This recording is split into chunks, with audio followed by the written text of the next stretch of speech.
ఇదేందా ఇది ఆకులు అనుకుంటే పేపర్తో కూడా డ్రెస్ వేసిండ్రా మీరు?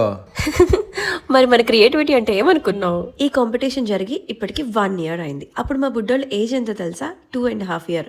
అసలు ఆ ఏజ్ లోనే ఎంత బాగా సపోర్ట్ చేశారో తెలుసా? మా బుడ్డోళ్ళకి ఈ కాంపిటీషన్ లో second prize and special consolation prices కూడా వచ్చాయి. అసలు ఈ కాంపిటీషన్ జరుగుతుందని మాకు ఒక్కరోజు ముందుగానే తెలిసింది.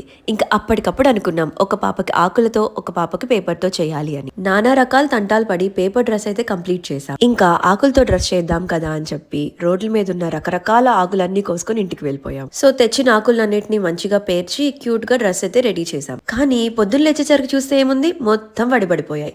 మళ్ళీ మార్నింగ్ టైం వెళ్ళి ఆకులన్నీ కోసుకొచ్చి మళ్ళీ అప్పటికప్పుడు ఆకులతో డ్రెస్ రెడీ చేయాల్సి వచ్చింది. అప్పట్లో తెలియదు కదా ఆకుల్ని ప్రాపర్ గా సెలెక్ట్ చేసుకోవాలి, ప్రాపర్ గా స్టోర్ చేయాలి అని. సో ఆ ఎక్స్పీరియన్స్ తోనే మొన్న జరిగిన ఎకో ఫ్రెండ్లీ కాంపిటీషన్ లో ఆకుల్ని ప్రాపర్ గా స్టోర్ చేసి ప్రెజెంట్ చేశాము. సరే మీకు ఈ డ్రెస్లు ఎలా అనిపించింది నా కామెంట్ సెక్షన్ లో చెప్పండి. సబ్స్క్రైబ్ కూడా చేయండి.